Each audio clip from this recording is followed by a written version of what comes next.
Hello, everybody, and welcome back to episode number 17 of the BamaPreps podcast. My name is Vlad Valasuk, and I'm joined by my good friend and chief content contributor for BamaPreps, Mr. TP Hammock.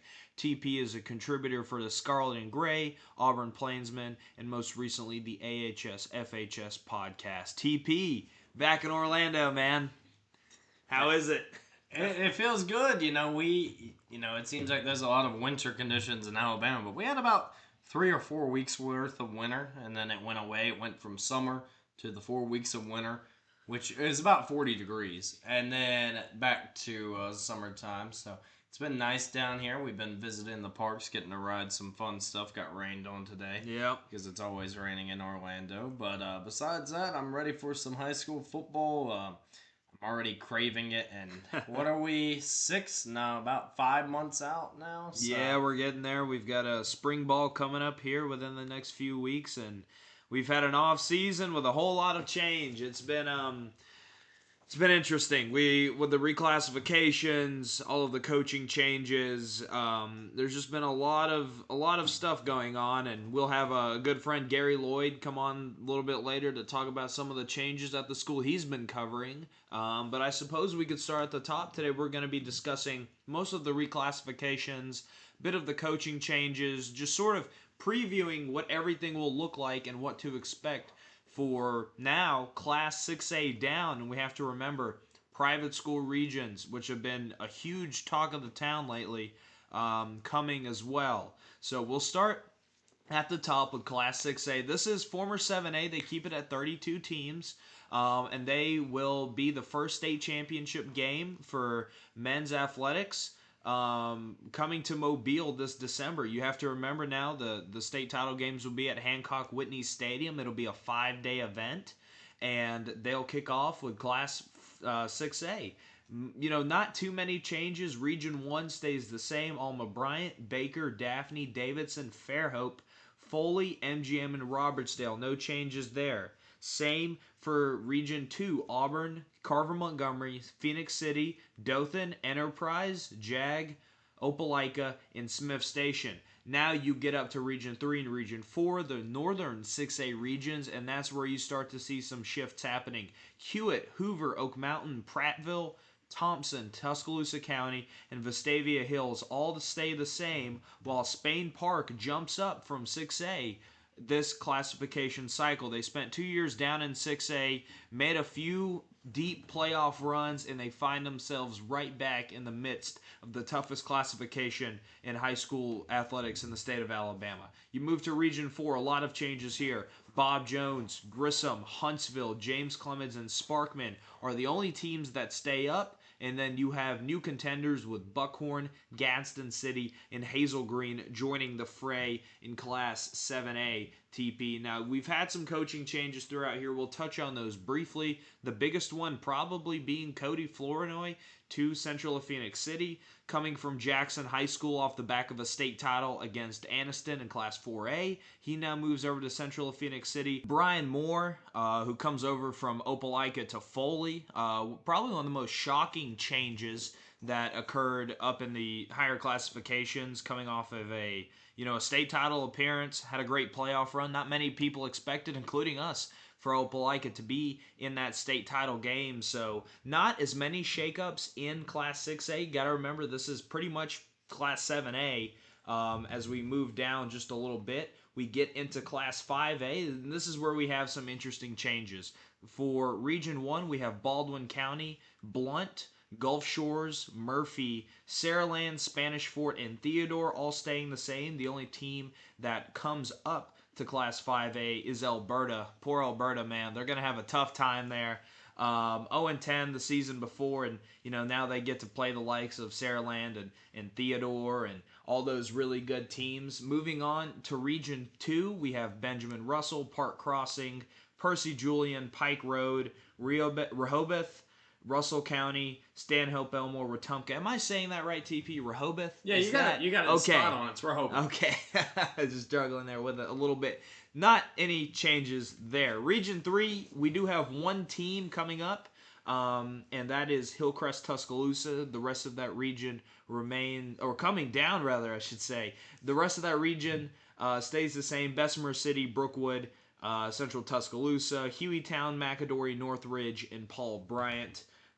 That's going to be a tough one because you saw the likes of, Bessemer City, Central Tuscaloosa really put in good years. Northridge, who made the playoffs, as well as McAdory. And now you add Hillcrest, Tuscaloosa to that bunch. That'll be a tough group. Region 4, you have Calera, Chelsea, Chilton County, Helena, Homewood, Mountain Brook, Pelham, and now Ramsey as well.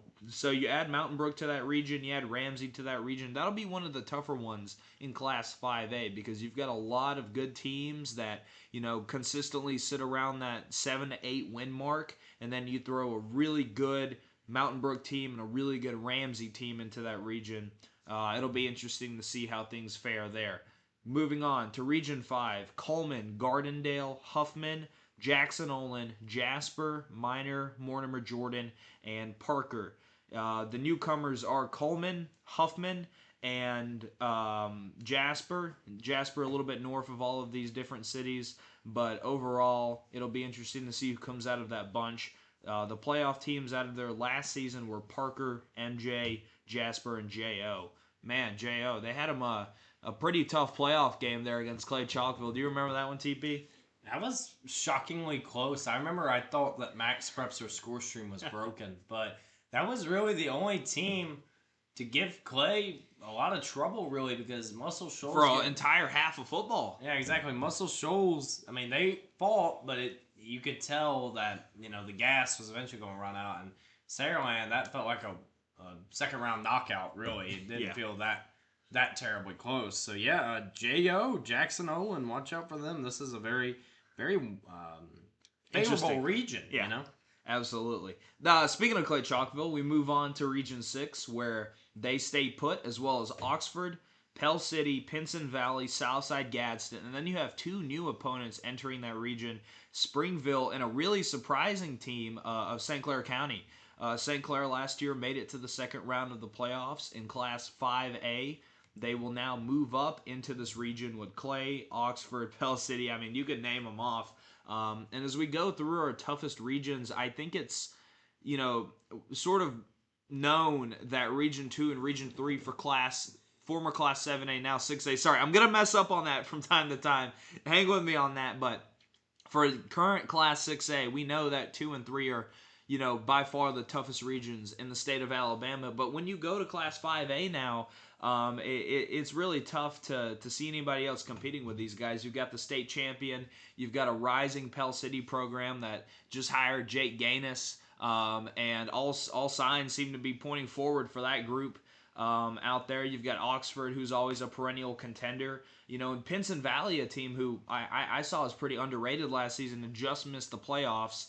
There's no doubt in my mind that another year under the belt there is going to be better for them. And now St. Clair County as well, who I think can be a dark horse to make the playoffs, maybe make a run in the playoffs. That was a young group last year, a lot of guys returning.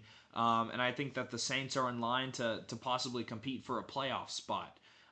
You move to Region 7 where you have Athens. And you've got a few teams dropping down here as well from what that 7A Region 4 league was. You've got Athens, Austin, Decatur, East Limestone, Florence, Hartselle, Muscle Shoals, and Russellville. You've got 6 playoff teams from last year now in this region. And you got 7A drop downs in Austin and Florence, as well as now Muscle Shoals and Athens moving all into this region. I might have just said the 4 playoff teams right there, but this is going to be a tough one. Russellville and East Limestone moving up into this region. Now you've got the Mars Hill State champion head coach in there as well at Russellville, and it starts to shake up a little bit. Who do you think out of this group, TP, has the best chance to make the playoffs? And, with so much flux going on in Region 7 for Class 5A, how do you sort through all this mess? It's hard to tell, for 5A. There we go. I'm telling you, man, it's going to happen. Yeah, for 5A Region 7, it feels like it's going to be a pretty competitive region, but I have a hard time believing that Hartselle will not come away with this region championship, but I think it'll be fascinating to watch Russellville under new head coach Daryl Higgins and see how they're able to continue growing and getting more competitive. But that's a tough region right there with Austin and Athens and Hartselle and Muscle Shoals. Muscle Shoals graduated a lot. And Florence made some noise last year. Yeah, Florence had a pretty good end to the season, just slipped up before winning a region championship, and there were some weird tiebreakers there. But who came away with it? Was it Sparkman? Yeah, Sparkman came away Spark with it. Vegas, baby. Who could forget? Yeah, and it should be a fascinating region, though. It'll be really fun to watch. Absolutely. And that'll move us to our final region in the new founded Class 5A, which is Albertville, who makes the jump down. Arab, Boaz, Columbia, Douglas, Fort Payne, Lee Huntsville, and May Jemison. With Gadsden City moving up, that's sort of left a bit of a power vacuum. Combined, this region only won one playoff game, being Fort Payne last season. They went 10-2, and Fort Payne was one of two teams that had a winning record last season out of this region, the other team being Boaz. So it'll be interesting to see if, maybe a team like Albertville or, May Jemison, if some of these guys can sneak into a playoff spot, because you've got the likes of Columbia, Douglas, Lee Huntsville, teams that haven't historically been powers in the AHSAA now sitting here, and it'll be a chance for a team who can schedule some good non-region, get out to a good winning record, get a good region record, make the playoffs, and, after that, you really don't know what's going to happen. Like we mentioned earlier, you look at Jackson Olin, it'll be interesting, but there's a lot of teams here that you just sort of have question marks about, and if you want to talk about the most unpredictable region in Class 5A, I have to throw it to Region 8 here, TP. What are your thoughts, man? This is an interesting one. Well, I think Fort Payne is definitely the odds-on favorite. I think them and Boaz and I think Arab are probably going to be representing that playoff race. But I think that fourth spot's definitely up for grabs. It could be Douglas. It could be who's counting their lucky stars that they got moved to this region. It could be May Jemison. It could even be Albertville. They have a very favorable schedule. We saw them get a lot better last year. But improving from 0 to 1 win, yeah. It really could, but they were more competitive in a lot of games, and they did get one. But Vlad, we can't talk about this region without talking about Columbia. I knew you were going to say it, yep. But I don't think it's going to be 102. I think they're going to get their first win. That first game. Calling your shot, huh? If you don't know, they're playing 2A Greensboro, who isn't that entirely great, but they will be making the trip up to Huntsville. I think they put together a pretty good staff, to be honest with you, Sammy Coates has, and I don't think that they are going to lose 102 straight games. I think the streak's going to end. I think they have a pretty good shot of starting off the season 1-0. Yeah, no, I hope they schedule a good jamboree opponent. This has been now almost 2 years in the making for Sammy Coates and his team. You go all the way back to this time last year for those guys, and they were on the verge of 100 losses. Obviously, have eclipsed that already, and it's a tough one to touch on because you really want to see those guys eventually get one. But when they do, where do you go from there? Can you sneak out a few more wins? Is 1-9 your destiny? Because Columbia, they have talent in that program. Maybe not talent that has joined the football team in 10 years, but there's talent at that school, and you really hope to see them maybe win one here eventually. Well, they were one of the biggest winners out of reclassification with the new regions and all, because it seemed like all those schools in their old region, they had been in that region basically for the last 5 or so years, and none of them were moving. They were all pretty much dead in the pack. Their enrollment was pretty stagnant. Both were all pretty much in 6A, the heart of 6A back then. And it looked like they were going to just be stuck with Muscle Shoals, Hartselle, Athens, Jasper forever. And got out of it. And they got out of it. They got a much more favorable region with some teams that maybe are a little bit weaker, maybe a little bit easier to play in a way. No disrespect to any of them, but they aren't up to the level of that old region, which was really hard, to be honest with you. It's not an easy region. Besides Columbia, it's a tough region, so tough draw, but they really got a nice draw, and I think they might start off 1-0 this year. Yeah, you see it now. I mean, it was a really interesting the way that the AHSAA split up Region 7 and Region 8, with the likes of Muscle Shoals and Hartselle now moving down to Region 7, and it opened the door for a lot of new opportunities, a lot of new teams, and we'll see where it goes from there. Sort of to put a little bit of a bow tie here on the new Class 5A. As far as top contenders go, it's hard for me to see anybody other than the likes of Clay-Chalkville and Saraland, Pike Road. You look at Hillcrest Tuscaloosa, who moves back down, replacing Spain Park, and I think that it's going to be a lot of the same faces out of the north, and I think out of the south, with what Saraland does every year, the way they're able to reload, the way that Jeff Kelly has built that program up, a new challenger could emerge out of the south to face them, and it's really just a wait and see game once again. I wouldn't be surprised, as I mentioned earlier, to see Hillcrest Tuscaloosa there. Ben Russell with the same quarterback, Kingston Prayer. There's a lot of guys on this team, on that Ben Russell team, that have now tasted a little bit of success. Speaking of Clay, I do want to have a short interval segment here with a good friend of the page, which is Gary Lloyd. Gary has a new book coming out, and we'll have a chance to speak with him here. All right, and we'll kick it over to somebody who knows a little bit more about Clay-Chalkville football than we do, and some of the changes that are coming, for the 2026 season past reclassification, a new quarterback, a new receiving core, some new defensive pieces, and as much as things change, they often stay the same. So we have Gary Lloyd here with us, who's covered Clay-Chalkville football for a number of years, but really got a chance to look inside the program this past season, which also led to a great book, which Gary's going to talk about here after he previews Clay for us. Gary, how you doing? I'm good. How are you guys? Man, just excited to be back. Got finally recording again. Got down here to Orlando with TP and ready to kick things back into gear. It's a little bit of a dead period until we have our spring ball coming up here soon. Absolutely. Orlando treating you guys good? Well, it treats TP really well most of the time, and whenever I get a chance to come down here, it's always pretty good. But bit of a rainstorm coming through, but other than that, it's been all right. That's good. So you guys want to talk a little bit about Clay-Chalkville? Yeah, it seems that you've been the guy to talk to about that here recently. Yeah. Well, cupboard definitely isn't bare. That's for sure. I'm not sure it ever is over there. Like, they're one of those programs that doesn't really rebuild. They just kind of reload. I know that's the cliche, and you look at what they're bringing back. I mean, I think there are certainly question marks on the offensive side, and I think people take question marks kind of with a negative connotation, and I don't even mean it that way. I just mean you've got maybe some inexperienced spots. You've got guys who have had playing time, but how significant has that playing time been is more the question. Like, you're going to have CJ Eldridge running the show at quarterback, and he's a guy we got to see a lot of this last year. Just electric with the legs. He can throw the ball really well.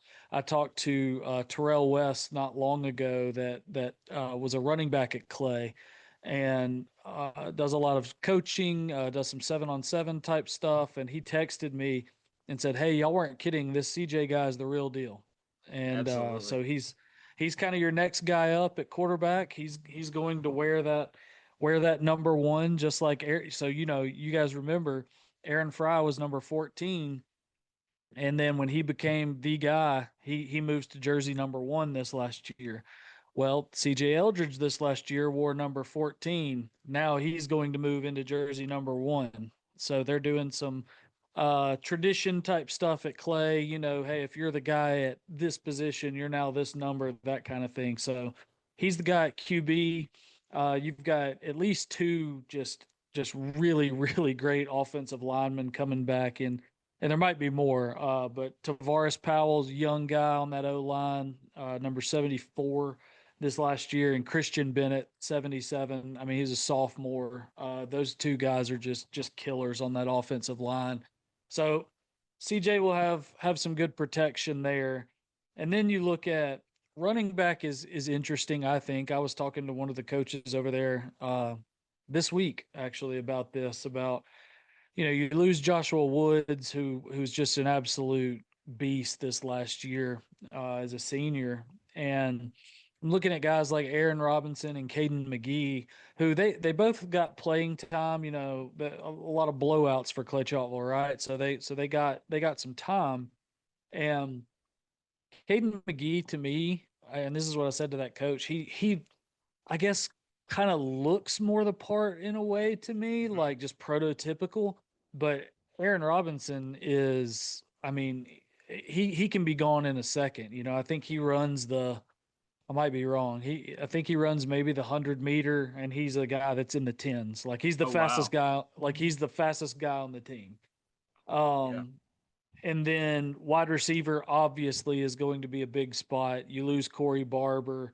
You lose Jakari Johnson, who had a really breakout senior season for himself. But you bring back a guy like Caden Ferris, who is a guy that, you know, he's kind of a slot guy. You can hand it off to him. He's going to return kicks and punts. He's kind of a five tool kind of guy on the football field. So, and he had a good season. So you look for a guy like him to step up. You look for Nasir Ray, who also, you know, he's kind of their Swiss Army knife. You might put him in the backfield. You might put him at tight end. You might put him out wide. He's a guy that's back that will certainly have a lot of production in 2026. And then I've heard guys like, you know, we saw Caleb Amerson play a lot as a sophomore this last year. You look for him to, you know, kind of build some muscle. He's one of those guys that it's like, you know, he hits the weight room more and more. He's just got to fill out that body and feel more comfortable in that body. But the tools are there for sure. And then the other name I heard was a guy like Carter Barnes that also played on the basketball team. I've heard that at least so far this spring, he's been a guy that's kind of turning some heads. So that's the offensive side. You want to talk a little defense? Yeah, absolutely. There's some big names departing on that side of the football, but when you've got a guy like Keith Richmond and supporting pieces still over there, man, it's going to be a nasty unit for this newfound 5A. Dude, I think like I feel like not to put any bulletin board material out there for other programs and stuff, but I'm like, if Clay Chalkville's offense scores, let's just say 14 points per game, like 14 for Clay is like half of a first quarter usually, but I feel like most games, I mean, not talking about their out of region because their non-region is, as we've learned, is like the hardest non-region schedule in the country. But if they can manage a couple touchdowns per game, that defense is going to do what it needs to do. They return so much. Like look up front. You mentioned Keith Richmond. He's going to be, you know, kind of standing up on that edge next to a guy like Colton McIntyre, who, It was I mean, back. Yes. yeah, it's starting to feel like Colton to me is starting to feel like one of those guys where you're like, he still has eligibility, you know? Like, he was an all-state guy as a sophomore, and Yep. then obviously had a crazy junior campaign this last year. So he's back in the middle. Then you've got guys around him on that front, like a CJ Pope has been working really hard. A guy like EJ Penn who is a young guy who I would look for as a guy to stand out even more. And then they get the transfer kid from Helena, DJ Williams, I think is his name. He's a 6'5" edge. So Wow. like so like now we're talking about him being like a jack type guy coming in from behind a guy like Colton McIntyre, opposite a guy like Keith Richmond. Like, can you even get to the second level if you run the ball, if you're an opponent, you know? And then if you do, you've got Zay Brown is back at inside linebacker, who is the MVP, defensive MVP of the state championship game against Saraland. You've got Quentin Lowe also back in the middle. At outside, you've got Jamario Yadal, who I think he surprised a lot of people internally at Clay this last year.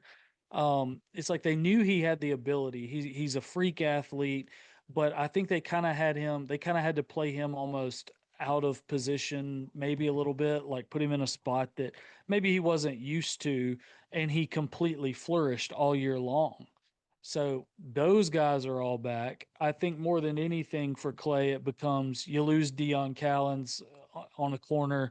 On the other corner, you lose Braden Butler. Certainly, you lose Xavier Starks off to Cincinnati as a safety.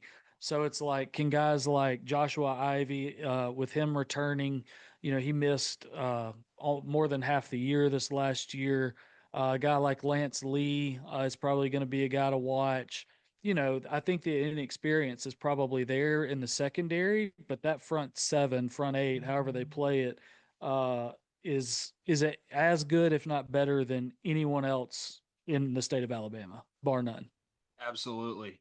Yeah, it's going to be a ferocious group defensively, and they'll certainly need it. As me and TP have gotten into all these crazy non-region matchups, which have been established this offseason. And you look at Clay with Creekside, Georgia, an undefeated state champion, going to Thompson, and then playing Central Phoenix City at home in the final week before the regular season.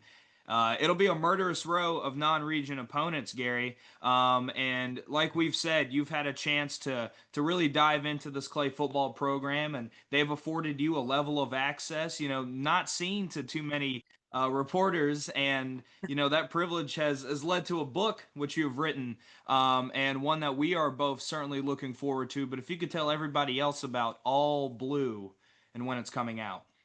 Yeah, absolutely. So I appreciate the plug, but All Blue, it's called All Blue, a season of leadership, legacy, and lessons learned. And it's about that 2025 season. But it's about a lot of things happening around it too, like certainly City of Clay things, community things.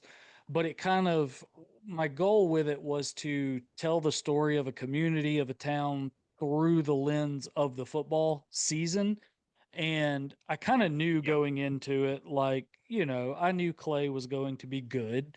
I tried to kind of play out the season. And as far as I got was saying, I foresee a semifinal rematch at Muscle Shoals. Past that, all bets are off. Can you win at Muscle Shoals and kind of avenge that? Can you beat whoever you end up facing? Obviously, it ended up being Saraland. And I was like, I think this is worth a book regardless. Like when you get to that point, I can make that work. If you lose the state championship, obviously if you win it, but I think they're the best team in the state, proved to be true. And it's there's been a lot of change in Clay over the last year, and it's a place that has been largely unchanged for years and years and years.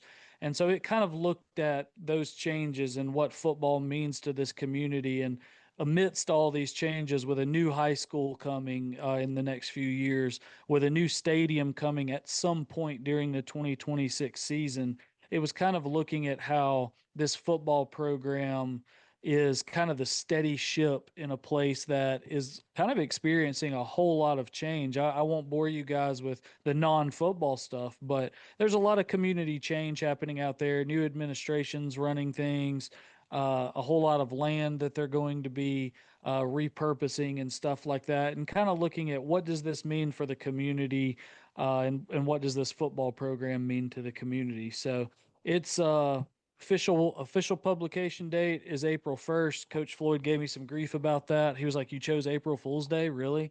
And I said, "Hey, no fooling. It'll be out April 1st on Amazon. I'll have a whole bunch of copies. We've got it in. It'll be on Kindle that day. You can pre-order that now. It'll be out in paperback. It'll be out in hardcover. The hardcover looks better on a shelf, but I like the paperback look. They're slightly different, same images, but very slightly different. But yeah, it just chronicles that whole year and gives you a lot of behind the scenes, a lot of leadership traits, a lot of legacy type stuff. So it's not just, hey, here are 15 weeks and here are 15 game stories. It is not even close to that. It's a lot of behind the scenes type stuff that fans would enjoy, and you don't have to be someone that's from Clay or lives in Clay now to enjoy this. I think the way I've written it, the way I went about it, you'll see your own community in this. You'll read this and be like, oh, that's how we do this here in Alabaster or Trustful or at Parker or Homewood, wherever. You're going to see a bit of your own community, a bit of your own football program in this book, and I hope people give it a shot.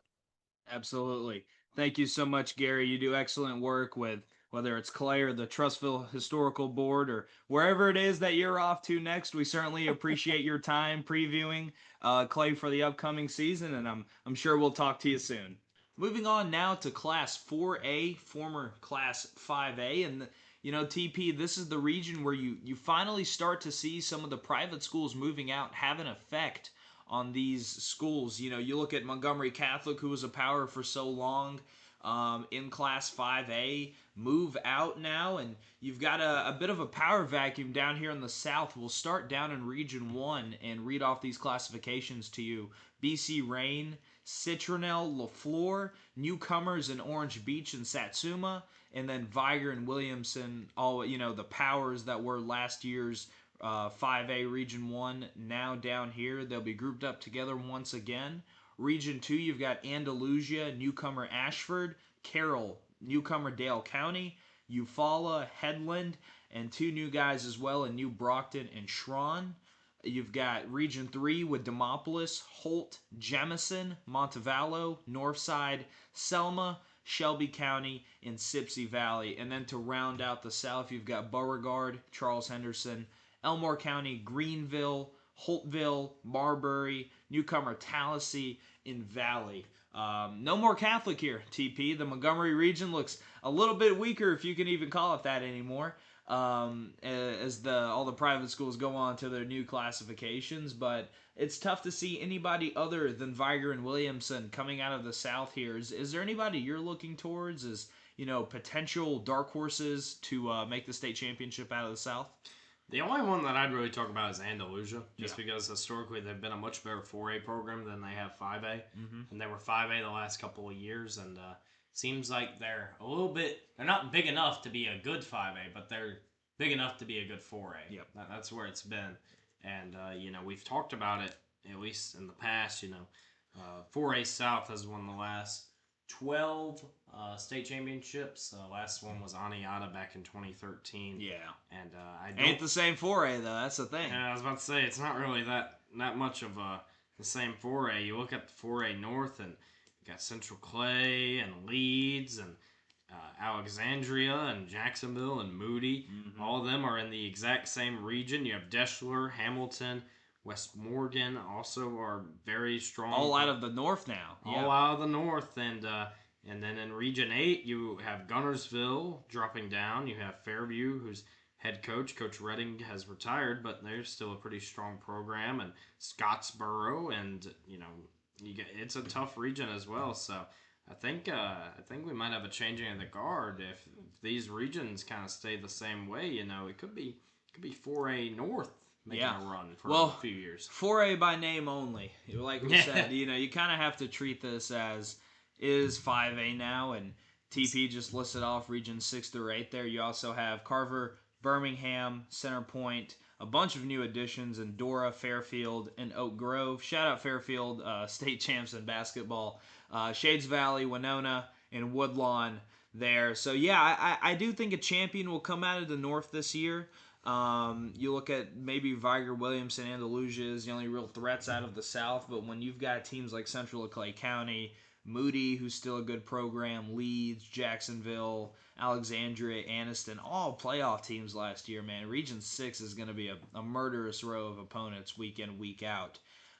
So a lot of challenge there. There's a lot of nuance to trying to figure all this stuff out come playoff time, and I'm sure halfway through the year we'll have a better indicator, but as we preview it here today, I think that, top contender-wise, at least, you've got to look at that Region 6, man. I think a state title could come out of 3 or 4 of those programs, if I'm being quite honest. But Class 4A, it's interesting, and it's definitely food for thought as we move on to Class 3A. Now, you've got a bit of a change here as well. You've got teams from former 4A moving down. You've got teams from former 2A moving up. Region 1 is, other than Jackson, I mean, there's not much here. You've got Escambia County, Excel, Flomaton, Opp, T.R. Miller, W.S. Neal, and Wilcox Central rounding out that group. In Region 2, you've got B.T. Washington, Beulah, Bullitt County, shout out playoff winners. Daleville, Geneva, Pike County, Slocum, and Wicksburg. In Region 3, you've got Bibb County, Cordova, Corner, Fultondale, Hale County, Pleasant Grove, Tarrant, and West Blockton. Now, Corner makes the biggest jump down there. They were a playoff team last year, and they jumped 2 classifications. So you look to them as maybe an early favorite there out of 3A Region 3. Moving to Region 4, you've got Asheville, Childersburg, Cleburne County, Hanley, Munford, Talladega, Weaver, and White Plains. Now to the north in Region 5, you've got Curry, Danville, East Lawrence, Fayette County, Haleyville, Hatton, Oakman, and Winfield. Winfield, Hatton, and Fayette County were all playoff teams out of that group last year. Expect for Winfield to be good there in Region 5. Moving to Region 6, you've got Etowah, Glencoe, Huntsville, Hokes Bluff, Holly Pond, Aniana, Susan Moore, and Vinemont. I think the biggest story out of 2 of those schools is Bailey Blanchard moving on from Glencoe and Jake Helveston moving in to Aniana there, who just missed the playoffs last season going 5-5. Helveston was a defensive coach for Clay-Chalkville last year, and now he moves into a head coaching role for the Redskins. In Region 7, you've got Central Florence, Clemens, Colbert Heights, Elkmont, Lauderdale County, Rogers, West Limestone, and Wilson. Another tough region, no playoff wins at all between any of those schools. And then in Region 8, you've got Asbury, DAR, Geraldine, Madison County, New Hope, North Jackson, Plainview, and Sylvania. And once again, TP, you see the vacuum of power that all these private schools have left for Class 3A. No more Madison Academy, no more Westminster Christian, no more of these, really, over the past few decades, traditional powers who have established themselves here anymore. And you look at just the lack of playoff wins between all of these schools. Now in Region 8, you do have Geraldine and Plainview, who both made pretty deep runs. And out of the North, I think this is probably one of the weakest Norths we've seen out of any of these classifications, TP. Yeah, I really couldn't tell you who would be a contender to win, to represent 4A North. Would it be? I don't know. I think Plainview graduated a lot. I think Sylvania will be better. Graduated Jeremy Pruitt. Yeah, they did. He's a big factor. I think Geraldine is going to be pretty strong still. Coach Michael Davis always has that team going. It wouldn't surprise me at all if it was Geraldine or Sylvania. I think they'll be a lot better this coming year. And then I think in 4A South, I think you got some pretty good squads, but I think it really will run through Hanley. I think Hanley is a big winner in this. 3A South, you mean? 3A South. Did I say 4A? You said 4A. Well, of course I did. That's where they've been the last 20 years. So, but I think another big winner in 3A South is Asheville getting moved into that region. Asheville before this past season hadn't made the playoffs in 20 years. They hired a former alumni who used to play at Alabama, Mark Sanders. He brought them to the playoffs in a very difficult region with Anniston and Alexandria, and Hokes Bluff was also in that region, I'm pretty sure. And this is a much more doable region in that 3A Region 4. But here's the thing, Vlad. I think the AHSAA, while they messed up a lot of things, I think they also forgot where Corner was on the map, because Corner's not really south. What region they got him in? Three. Region man. 3. That's a fine, location-wise, but, Corner is closer to, Coleman. It's not really, it's, closer to, Jasper and all that. It's not really south, at all. So, if Corner makes the playoffs, which, more power to the Yellow Jackets, let's say they have to go to Flomaton. Flomaton's on the Florida border, basically. And we're having these discussions with public schools. We haven't even gotten to the private school travel yet, which is, been the talk of the town recently. But yeah, I didn't even think of that. But yeah, I think 3A is pretty open, but it wouldn't surprise me at all if the Hanley Tigers were the odds-on favorite. Yeah, absolutely. Out of the South. I remember a few years ago. Not a few years ago. It was about a year ago now. Went to iHeartRadio Media Day and Hanley's head coach was up there, and he says that, he's not a big fan of throwing the football. And I said, you know what, son, more power to you. If you're going to run the rock, then run it well. And I'll tell you what, they've got a hell of a chance to do it now here in the new 3A South. We'll move down to 2A now, where we have a South that has some playoff contenders from previous years, and a North who really gets compacted with a bunch of 3A schools coming down. Starting in Region 1, you've got Chickasaw, Clark County, Hillcrest Evergreen, J.U. Blackshear, Laverne, Monroe County, and Thomasville. Thomasville, who had a bit of a down year last season, but I think out of Region 1 here in Class 2A, I think Laverne should be the odds-on favorite. They have a really good football team last year out in the third round. Moving on to Region 2, you've got Ayrton, Cottonwood, GW Long, Geneva County, Goshen, Highland Home, Houston County, Zion Chapel. That's a completely new region. Nobody from whether 3A or 2A Region 2 was there before. You've got now Aliceville, Dallas County, Greene County, Greensboro, Isabella, Southside Selma, Sumter Central, and Thorsby in the new 2A Region 3. I think Southside Selma will probably be the story here out of Region 3. Made it all the way to the Class 3A semifinals last season, losing to Bayside Academy. Guess what, TP? There's no more Bayside Academy. We'll get to it. BB Comer out of Region 4, Central Coosa, Dadeville, Horseshoe Bend, Lynette, Ranburn, Randolph County, and Reeltown will round out the South here in Class 2A. And, man, I'm going to tell you something. That Southside Selma Reeltown semifinal game will be cinema, my friend. Because there's not a lot here. You look at Laverne, maybe Cottonwood can make a run.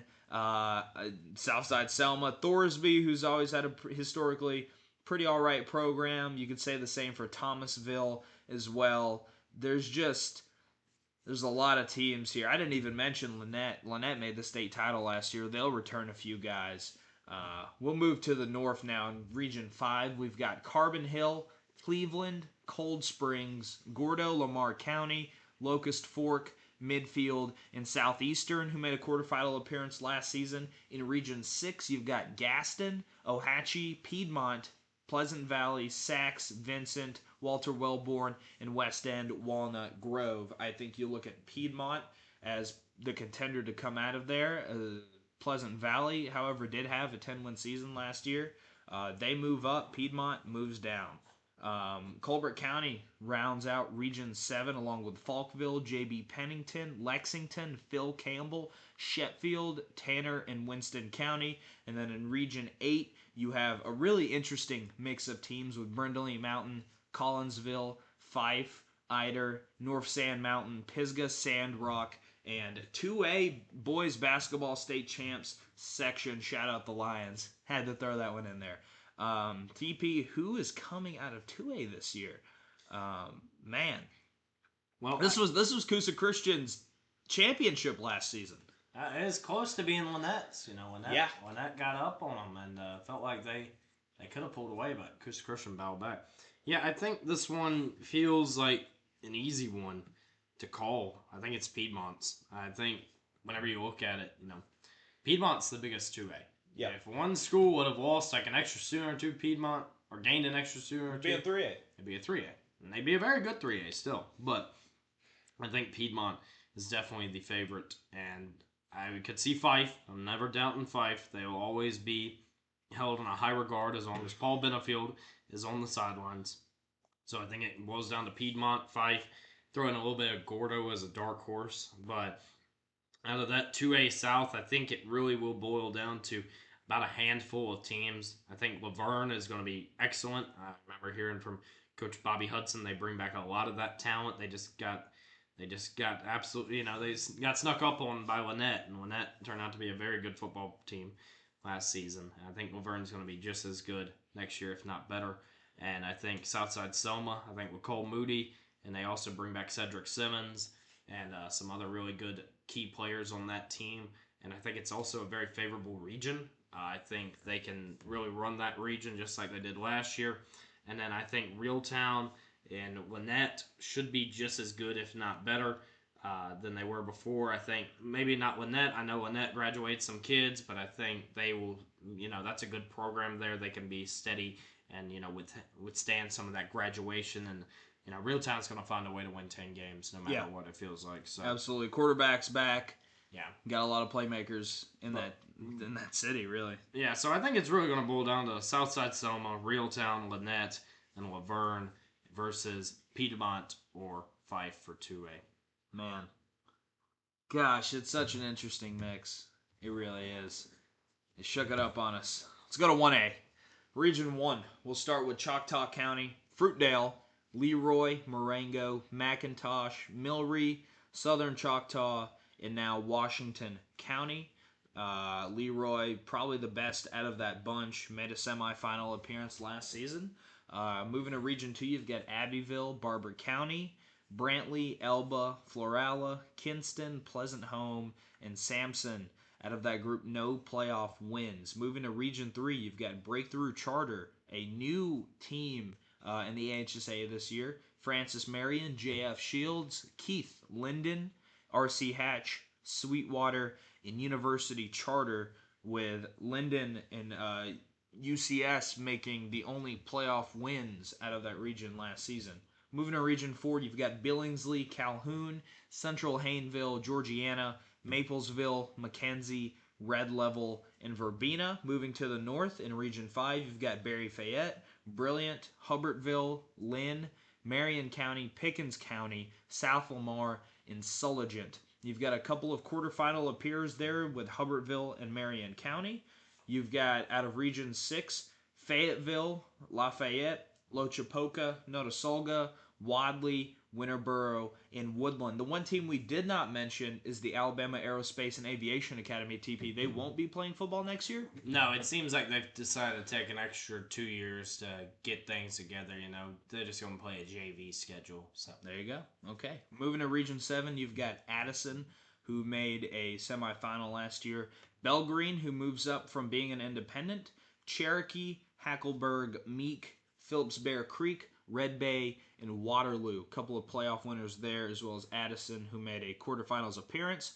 And rounding off Class 1A, you've got Appalachian, Cedar Bluff, Galesville, Ragland, Spring Garden, and Woodville. Now, when you look at Class 1A as a whole, you'll have some names that you might remember here. I think Leroy's probably one of the biggest out of this bunch. But you've also got Wadley, you've got Winterboro. Wadley, who made the semifinals last year, graduates Jaquez Wilkes, so that'll be a much different program now. You've got Addison, who made a quarterfinal appearance, and there's a bit of a power vacuum. Do you expect the Milrys and the Sweetwaters of the world, maybe the Hackleburgs of the world, to finally make a charge here and get themselves another state title, TP? Well, I don't think anyone out of the South besides Maplesville is making it. I can tell you that much. We can go ahead and pencil that one in and pin. I think Maplesville will find a way to Mobile. I would be shocked otherwise.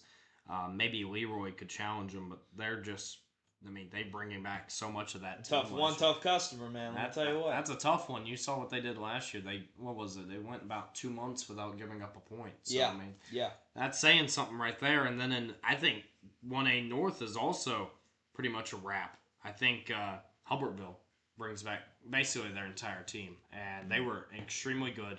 They got up on Wadley in the playoffs, and then Jaquez Wilkes just kind of took over there. And, I think a lot of people are going to write off Wadley because I don't think many people have paid attention to Wadley unless you follow 1A football for the last few years. Wadley will be fine. They won't be as good. They're not going to win 20-something odd games in a row. But Wadley historically is a very good program. Wadley wins around 9 games a year, every single year. It wouldn't surprise me again. It would not surprise me at all if they won this region. It really wouldn't. I know Winterboro graduated a lot, and Lochapoka could be a sneaky one in that one as well.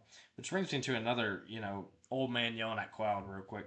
There you go. Hey, what about Lochapoka is north? Lochapoka is about a 10-minute drive from downtown Auburn. I don't know, and we're going to get to another school that Alabama High School Athletic Association has deemed a North team, and I can promise you Ochapoka is not. Well, this region's pretty close to them for the most part.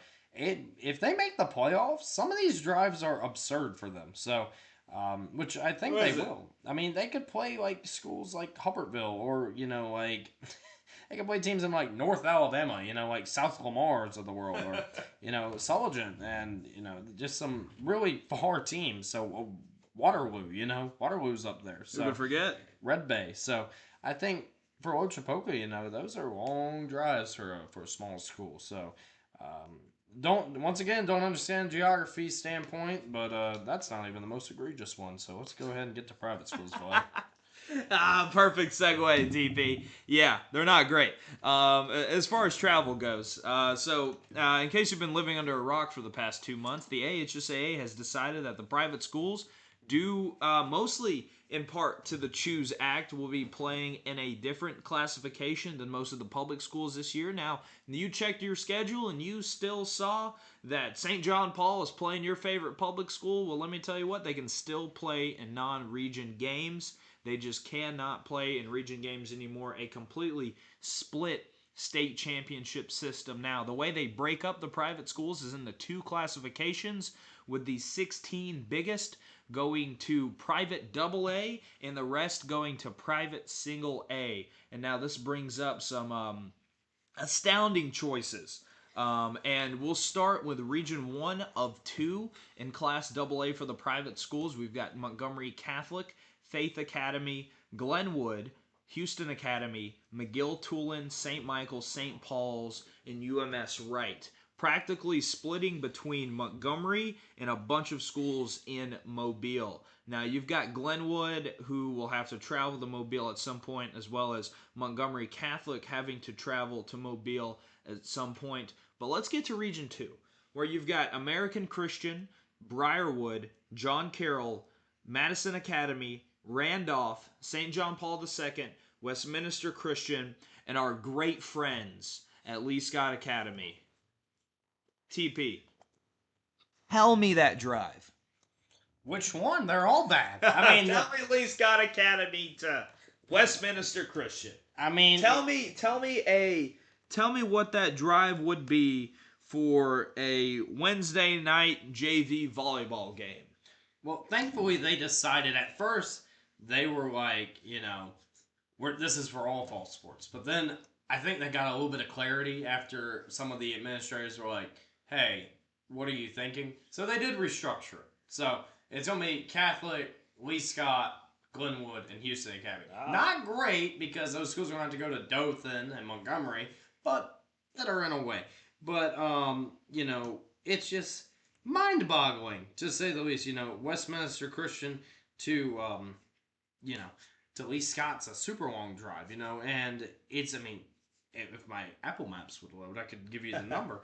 I think it's like, what, 2-3 hours? Probably. 4 hours for a region game? It's stupid, because, those poor guys, and the poor radio team, and that's it gets lost, is that these are students. These are high school students. This isn't college football. This isn't NFL. College football and college athletics, they found out a way to kind of do it. The Big Ten and the ACC, and they found a little way to do it, where they'll send a school, we'll say Clemson, will go and play Stanford and Cal in basketball, and they'll do it in a week. They'll stay out there for a week, and then they'll come back, and that's their only time that they're going to have to go that far. Dallas isn't that bad. That's college kids. They can do their school online. They're getting paid to do it. They're getting paid, and they stay out there for a week, so their bodies are acclimated to it. These are high school kids. One of the best parts of being a high school athlete is not about the field, the victory, the loss, the practices. It's about hanging out with your teammates. And I speak for a lot of players, male, female, and I think that one of the best parts of being a high school athlete is after the games, you'd hang out with your friends. Or you would talk to your friends. You go to the Whataburger. You go to the Whataburger. You go to the Waffle House. You go to the Baumhauers. You go to the Buffalo Wild Wings. You go to the Sonic. Everyone has a spot. And I mean it. Everyone has a spot that you'd meet up with your friends, the cheerleaders, the guys that don't play football, they may play basketball or baseball. You know, you go out there, you celebrate a loss, or you talk. My bad. You celebrate a win. You know, you talk about a loss. You know, talk about the other teams in the region. That doesn't happen. If you're Lee Scott, you go up to Madison Academy. Guess what? You're getting back home at about 1:30 in the morning. And guess what? You know who it also really affects? Coaches. Because guess what? A lot of people don't know about this. But a lot of coaches on Saturday, they're grading film. They wake up really early in the morning. You know, they got wives, they got kids. You know, they got things to do, and they're gonna get back really late at night. And they also got to, you know, they got other things to do as well, other priorities, and they're gonna have to grade film. And some coaches actually watch the film together on Saturdays. So you're being back in the office about 8 a.m. So what are you getting, about 5 hours of sleep? So I think it's awful. I think this was a ridiculous idea, especially, you know, the only ones that are really getting hurt are, you know, the football kids, and it was going to be all the fall sports until they kind of took a step back. And I think the more logical explanation could have been area play, but Yeah. I mean, that is just, it just feels wrong. And another thing, sorry to cut you off, is just enrollment numbers, because Briarwood is almost double the size of Lee Scott. You know, Briarwood was a 5A. Briarwood was, a 5A at one point. You know, they were mostly a 5A. So, or even a 6A. Lee Scott Academy was an AHSAA school up until 3 years ago. Yes. And, you know, it just, Briarwood was a 6A at one point, you know, and they were a good one. So, and another thing is, you have Glenwood and Houston Academy. You know, Houston Academy is not a very big school. And they're going to play teams like, you're telling me they're going to play McGill-Tulane? But McGill-Tulane's got triple the enrollment as Houston Academy or Glenwood. So, what are we doing? I mean, the reason why classifications existed was so that the same size schools could play each other. That's why we have the multiplier. Yeah, exactly. I mean, it's like if T.R. Miller was in the same region as Benjamin Russell. How stupid is that? You know, it's just, it just doesn't make any sense to me. And a lot of it is just forgotten. It just felt like, I don't even think this looked good on paper. But no, and then you go into, okay, well, what are the obstructing variables here? And I think that the biggest one was the Choose Act. And I think that in the minds of the AHSAA mandated a shift to having private schools in their own separate classifications playing for their own state championships. There's a lot of people, whether you agree with it or not, that were very upset that private schools would be receiving state money for parents and families to move their children to private schools outside of the Alabama public school system. And that can open up a whole nother can of worms of whatever your politics are and wherever you want to take that opinion. But when it comes down to high school football in the state of Alabama, there was enough of an uproar to mandate a change within the AHSAA. And this is what we have. Now we have a 5-day state championship event for high school football in the state of Alabama in Mobile. We're going to move to now single A for private schools, where they have it split up a little bit differently now, where we had only 2 regions for double A private. We have 4 regions for single A private, as we'll read them off. Bayshore Christian starts off Region 1. Bayside Academy, Cottage Hill Christian, Mobile Christian, Northside Methodist, Providence Christian, St. Luke's. We've got Alabama Christian in Region 2, Fort Dale Academy, Montgomery Academy, Pike Liberal Arts, Prattville Christian, St. James, and Trinity. For Region 3, private single A, we've got Autauga Academy, Donahoe, Elwood Christian, Holy Spirit, Pickens Academy, Tuscaloosa Academy, and Victory Christian. And in Region 4, single A private, we've got Coosa Christian, Decatur Heritage, Lindsay Lane, Mars Hill, Shoals Christian, Westburg Christian, and Whitesburg Christian. So, splits maybe not as bad here, TP. You've got Prattville schools and Tuscaloosa schools playing in Northern classification, by name at least, but I won't say that you don't see that for, even 7A with where, Hillcrest was last year up in Region 3. So, and you've also got an AISA school moving up in Fort Dale Academy, who went 5-6 last year, being a first-round exit in AISA. So, Picking a state champion out of here, you look at Bayside Academy, you look at Coosa Christian as possibly the favorites, but you've also have Mars Hill, who's a bit more of an unknown entity without Daryl Higgins now. He's moved on to Russellville, so it'll be interesting to see what that program looks like. But if we're going to give some sort of outlook here, TP, to single A or to double A, do you have a state champion in mind? I mean, half the schools out of double A or, in each classification are going to make the playoffs. Quite honestly, I think you could make a case for really all of these schools to at least make a playoff appearance. And outside of travel and outside of how you feel of the decision that the AHSAA made, I do think this is going to make for some really good private school football. The problem is, we'd like them to be combined. And when you've had your cake and you've been able to eat it for how long has the AHSAA been around? And now you're going to take a third of that cake away? Does it feel the same? Does any of this feel the same when it comes to high school athletics? No, it really doesn't. I think the AHSAA thought that this would be a resounding, victory for them. But in all reality, could it be? I don't know if it could. In reality, I think they made both parties mad, which I didn't think was possible. Because the public schools were mad because they're like, well, now we have these much harder regions. Like, Springville. Sorry about that. Here you go. How's Clay-Chalkville sound to you? Oh, that wasn't good enough. Here's Oxford. Oh, that wasn't good enough. Here's Pell City with all their new guys as well. New coaching staff and everything, And the private schools, it's like, oh, you guys, the thing that made me mad was I think a lot of people think that private schools were just running the ship, and they were winning every single state championship. And 3A, yeah, a lot of them did win 3A, but also what gets forgotten about, I guess it's recent history bias. Piedmont ran 3A for many years. They were always in contention, and I can understand that. If you want to say private schools run 3A, fine, that makes sense. That's the only one they ran. Yeah, really, for the most part, because a lot of private schools aren't big enough to be competitive in 4A.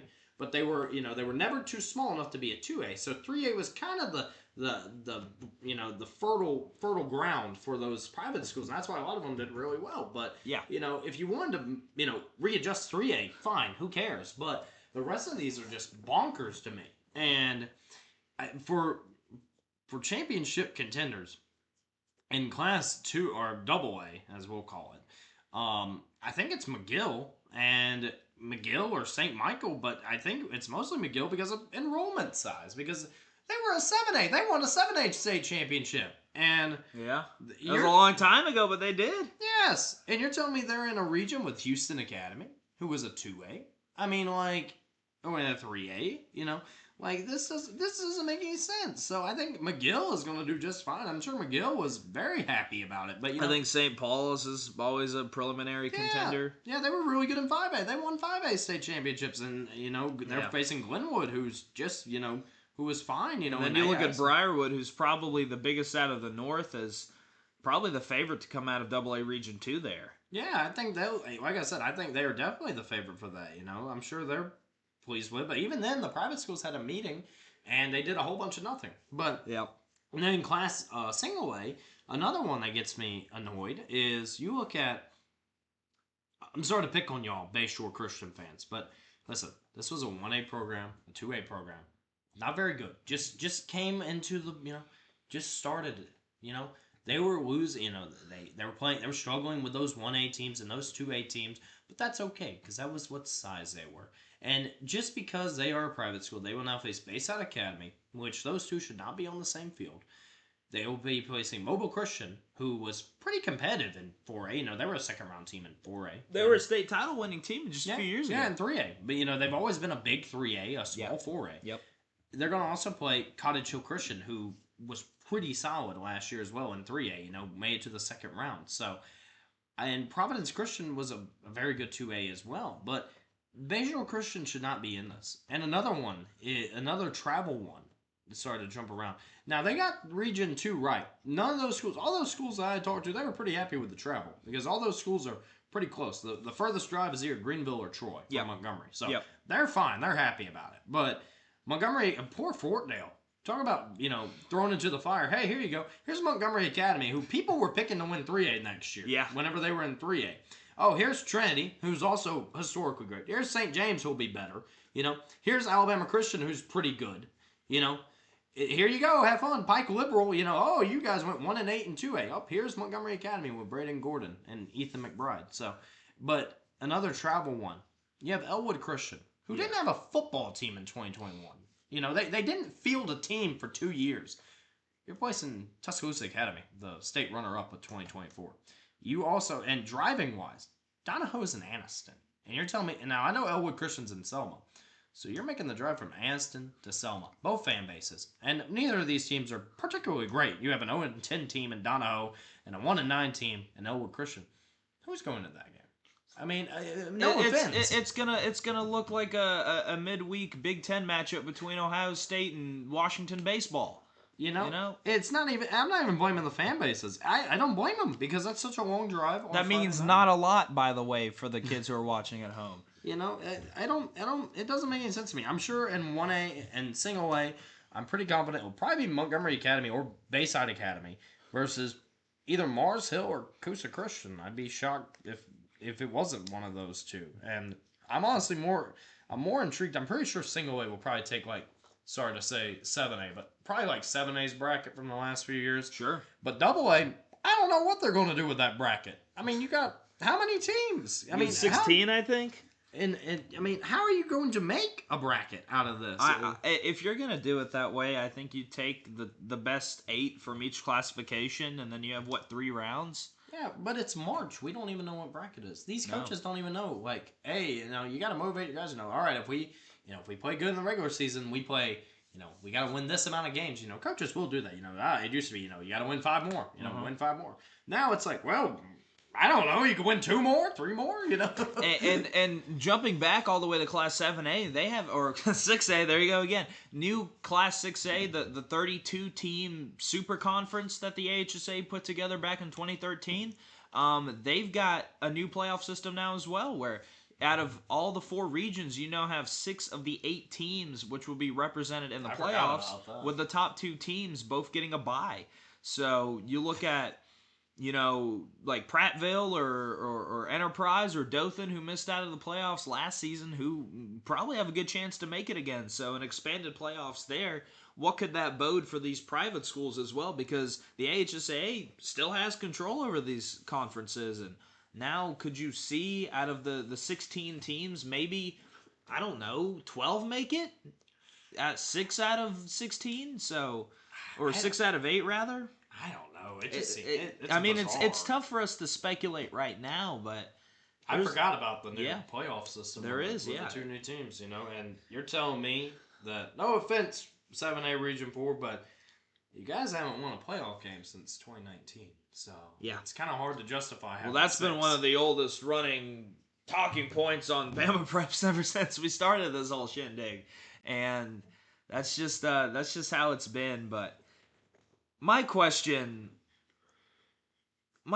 out of all of this is, what's the point? If we're gonna sector off these private schools, and if we're gonna make them play in their own regions where none of these private schools are happy, these private schools who have been begging for representation this whole time, and you may have noticed a bit of a tone switch between both of us here on this podcast, and sort of building to this moment. But we try so hard to be non-biased here. We really do love and respect all of these programs. We really do. One of my favorite things to do, the entire reason I founded BamaPreps, was so that we could cover and promote the players, the coaches, and the teams of the state of Alabama and build the state of Alabama up as a national power for high school football in whatever that looks like for a media site that runs a podcast, whatever that looks like. But at some point, you have to ask, what is the point? What's stopping all of these private schools from going to the AHSAA? A league that is made up of their kind. What's stopping them? I don't understand. And this isn't an open letter to anybody saying to do this and we demand change, but I just, for the life of me, Cannot understand this. And we've waited a few months to develop our thoughts on this situation. We didn't record a podcast as soon as it happened, and be glad we didn't, because we had Douglas, who got kicked out of their region and moved up because Scottsboro turned in numbers, and the AHSAA didn't pick up the numbers. Beside the point, all of it really is beside the point. TP, what's the point? What's the point is a great question. You know, is it for more teams to win state championships? I don't know, because you look at who we talked about, 6A favorite's going to be Thompson again. And it will be until Mark Freeman hangs up his coaching headset. Yep. 5A favorite, it's going to be Clay-Chalkville still, or Saraland. Guess what? They ran it still. You look at, 4A, it's going to be, we already talked about 4A, but, you look at, Leeds, Central Clay, Alexandria, and then you look at, Beauregard and Andalusia and Viger and Williamson, they're still all the same contending teams. It's just a different classification. It's just one lower, most of them. Yeah. That's exactly what it is. The only one that is really changing is 3A. And congratulations if that's what you wanted to do. But, you look at these schools that are in AA, and who has won a state championship the most recent? It'd be Catholic Montgomery. But even then, last year in 5A... That's a different Catholic Montgomery team. Yeah. From even a year ago. They all graduated. A lot of them playing college. A lot of them Another coaching change. Yeah, exactly. It'd be Catholic Montgomery. And after that, it'd be St. Paul's in 2020, UMS Wright in 2019. It's been a while, And then you look in the North, Madison Academy went to a state championship game. But, Briarwood hasn't won one in a few years, It doesn't make any sense to me, The single A... if you wanted to make that into new 3A or whatever, but it doesn't really make sense to me. And I guess the reason why was because of, they wanted new teams to play, or they just wanted it to be an even playing field, which I don't think they did a good job of that, to be honest with you. But in 2 years, so what are they going to do in 2 years? Are they going to be like, this was a resounding success, or do you look at it and go, this was a resounding failure? And I don't know what they're going to do. If they wanted to go back to the way that they wanted to, then they admit that it's a massive failure. But I think that's, if I had to guess, and I have no insider information or whatever, but I just don't see how this works, to be honest with you. Especially the way that AA is structured. It seems like a mess. They clearly don't know what to do. They don't even have a playoff bracket for it. No. And it's March. So I think it was a nearsighted move, and I don't know. I don't like it. I think all schools should be able to play each other. Even AHSAA schools. I don't even like that we can't play. I don't even like that the AHSAA doesn't play AHSAA schools. I think every school should be available. The only one that shouldn't probably is IMG. But if you have Florida already decided that for us. Florida already decided that. But if you have the guts to schedule IMG, by all means do it. But besides, they're in Florida. Congratulations. But I think all schools should play each other. I think all schools should have that opportunity if you want to in a region. I think it makes it better. If you are the same size schools, which McGill, Tulane, and Glenwood are not, I think all those schools should be able to play each other, and I don't think anyone was really arguing that. I think some schools were mad that they got stuck in those regions, but, that's life. If you want to beat some of those teams that have been beating you, practice harder. Watch more film. Get better. So yeah, and the players aren't going anywhere. There's still players to be covered. There's still team stories to be told, and I'm so happy we were able to get Gary on, and he did such a great job with his book All Blue, and I can't wait to read it because there was a story to be told there in the city of Clay and that football team and the Cougars and that transient era. And there's still going to be stories to be told in this upcoming football season, private or not. And, without a doubt, whether you think the AHSAA decision is what it was or whatever your personal thoughts are, there's still going to be football played this fall. There's not a national pandemic weighing anything down. There's no question about it. We will play, and we will be there to cover it. And as much grief as we might give the AHSAA sometimes, they made a decision that they thought was best, and we just have to roll with the punches, especially us here at BP, and we will do that. And we still look forward to providing all the coverage and everything that these players, these coaches, and these teams deserve. So don't let that deter you from anything. We certainly don't want to throw a big stinker of an episode here. If you're a fan of Lee Scott Academy or of Elwood Christian, do what you can to go support these kids. One of the best feelings as a high school athlete, I know for me, TP, and you as well, is walking out on a Friday night and seeing a packed crowd and, seeing just an entire community excited to go watch their football team play. And outside of all the politics of high school football, which there seems to be a growing amount of, but outside of all the politics for high school football, man, just go support these kids. Go support these teams. If you're a listener in Lochapoka, or if you're a listener in Alabaster or Hoover, go make an effort to go see these guys. They really do care, and it really does matter to these communities. It does. And, we went to two different styles of school. Vlad went to a big public school, and I went to a small private school. So, it's not like, me and Vlad are pushing one gender or another. It's very drastic. I think that's what makes one mesh. You have different viewpoints, different areas of specialty, and I think that's what makes it good. And we can both agree on one thing, and that's that, whenever we were playing, having a packed house, no better feeling. Vlad might have had more fans in the stand because he had a bigger stadium, but I will say, it matters just as much, and that's what makes it up. That's what makes it worth it at the end of the day is playing ball, spot the ball, Spot the ball. That's right. What was it? Carry water, eat dirt. I don't know. Whatever the sayings are for the kids these days. Whatever the coaches. Don't eat dirt. Don't eat dirt. No, this is a BP approved statement right there. Anyways, thank you guys so much for listening. A little bit of rambling, a little bit of explaining, and a little bit of heartfelt thoughts. Yeah, heartfelt thoughts is what we'll go with. But thank you so much for listening. Follow us on Instagram if you don't already. Follow us on our X at BamaPreps FB. And thank you once again. We will see you guys in the next one, hopefully sometime as we have a better time previewing some of these teams.